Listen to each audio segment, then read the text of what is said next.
Գյորջյան Կասկադ 60 ամիս փուլային վճարում բազմաթիվ առավելություններ։ Սելայնակիցներ, բյուջեն բավականին նախ երկար քննարկվել է, բազմաթիվ հարցեր ենք ներկայացել, մտահոգություններ, հարցերին չեմ պատասխանել մտահոգությունները, չեմ փարատել, փոխարենը պնդում են,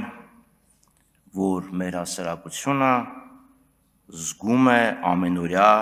բարեկեցության շոշափելի իրականությունը։ Փորձեցինք հասկանալ այդ բարեկեցությունը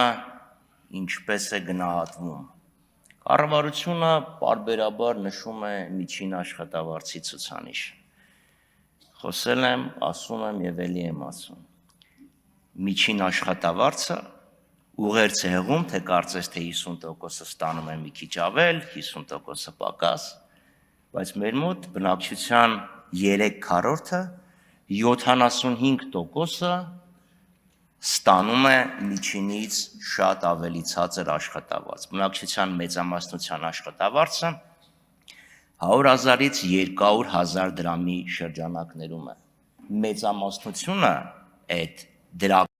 արդյունքը, որի մասին խոսեց պարոն նախարարը, չի զգում։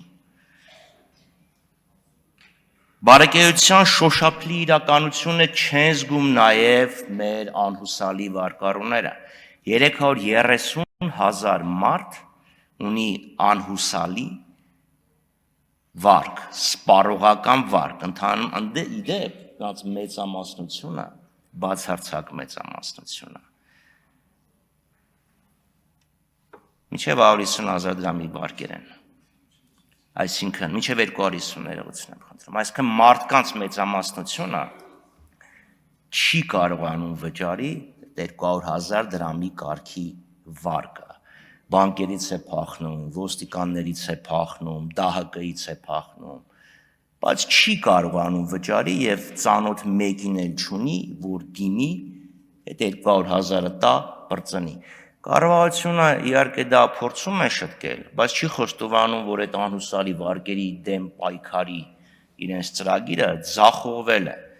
300,000-ից, 330,000-ից ավել շահառուներից 5-6 հոգի մարդն է ընդամենը դիմել։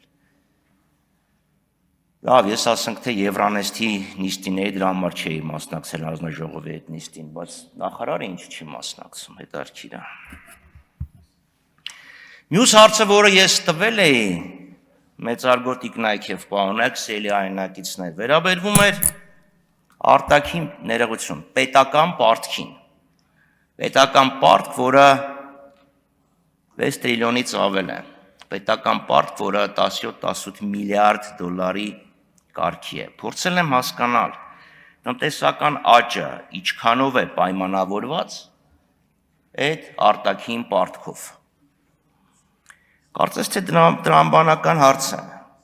Տրամաբանական հարց է, վերջ-վերջո պարտք ես վերցնում, ինչ-որ բարեկեցություն ես ապահովում, պարտք չվերցնես, ինչքան կլինի քո բարեկեցությունը։ 26 թվականին ամեն աշխատած 3 դրամից մի դրամը այս իշխանությունները դուրս են տալու, պարտք են տալու։ Մի մասը մայրգումարի սպասարկում, մի մասը տոկոսի, 600-ից մի քիչ ավել մայրգումար, 400-ից մի քիչ ավել տոկոս։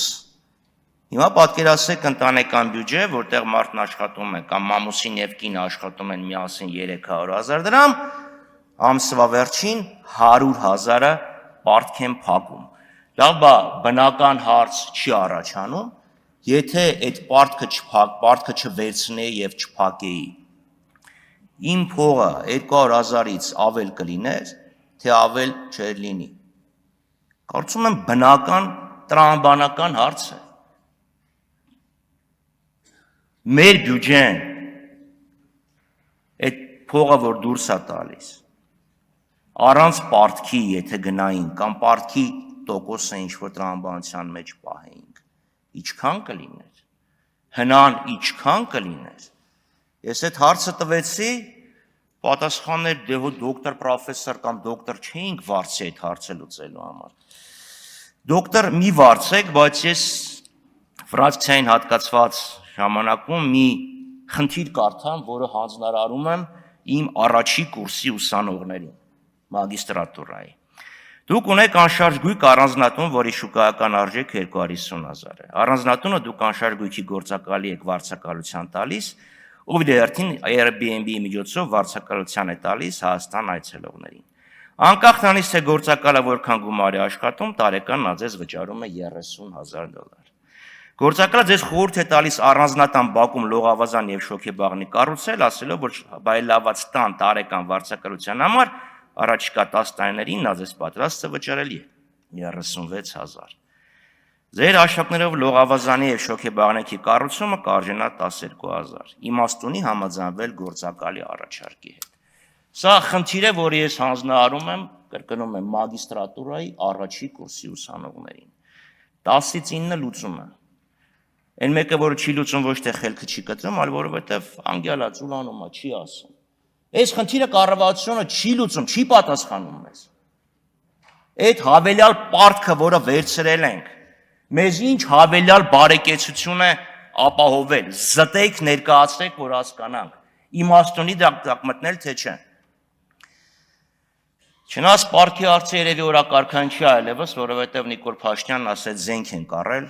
ես ուղղակի ուզում եմ հասկանամ, թե նախարարները, փոխնախարարները, որոնք գալիս եւ ներկայացնում էին վարկային հայտեր, ինչ երեսով էին գալիս, կանգնում այստեղ եւ ասում վարկ ենք վերցնում, որ ճանապարհ կառուցենք, դպրոց կառուցենք, ֆինանսական շուկաները բարելավենք։ Դա ձեր մեջ խնդրում եմ քննարկեք, վերջը, ինչի համար է այդ վարկը վերցել է։ Առողջություն։ Մյուս խնդիրը, էլի հայրենակիցներ, մեր տնտեսական աճն է, մեր տնտեսությունը։ Ուրեմն մեր տնտեսությունը մի շղթա է տնտեսական գործունեությունների, որոնք ապահովում են ճակերտավոր աճը։ Շինարարություն, անշարժ գույքի հետ գործարքներ, ֆինանսական շուկաներ։ Ֆինանսական ծառայությունների զգալի մասը սպառողական վարկերից հետո հիպոթեկն է, այսինքն մարդիկ հիպոթեք են վերցնում, տուն են առնում, դա բերում է շինարարության աճի եւ այսինքն պահանջարկը բերում է շինարարության աճի, նաեւ անշարժ գույքի գործարքներ։ Եթե այդ շղթայի մի օղակ կտրվի, մենք ունենալու ենք շատ լուրջ խնդիրներ, սիստեմիկ ռիսկ են ներմուծել։ Կադաստրի կոմիտեն ի պատիվ իրեն շատ լավ վերլուծություններ է տալիս անշարժ գույքի շուկայի։ Մի հատ նայեք, տենդենսը նայեք եւ վաղ արձագանքման նշանները կտեսնեք։ Մյուս հարցը, սիրելի հայրենակիցներ, մեզ ամենամեծ ճյուղը իհարկե առևտուրն է, այսինքն բարձր տնտեսական, բարձր տեխնոլոգիաներ, բարձր առաջավոր նորարարական տնտեսություն խոստացող կառավարությունը հույսը դրել է առևտրի վրա, դզող փչողների վրա։ Բայց հիմա այս տարի մի քիչ ուրիշ բան են ասում են արդյունաբերությունը առաջանցիկ աճ կունենա։ Պատահական չէ, պարոն Հովհաննիսյան, որ ձեզ ասեցի, ասեք որն է այն ճյուղը եւ որն է այն ընկերությունը։ Այս իշխանությունները, որի արմատների մի ճյուղն էլ գալիս է բնապահպանական շարժումից, տնտեսական աճի, գոնե արդյունաբերության մասով, հույսը դրել ամուսարի վրա։ Ֆլեշ մոբեր են անում, ռեսպիրատորներ, հակագազեր, չեմ զարմանա, որ քիմիական պաշտպանության արտահայտուստով մի օր հայտնվեն հասարակության մեջ,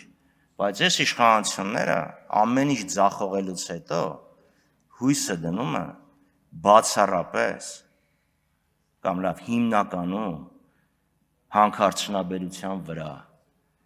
Այնպես որ սիրելի հայրենակիցներ, մի հավատացեք իրենց այս գոչերին գոռում գոչուններին, թե օդը կեղտոտ է, մի բան պետք է անենք, օդը կեղտոտ է, որովհետև դուք եք կեղտոտել։ Այդ անսանտ շինարարական աճը,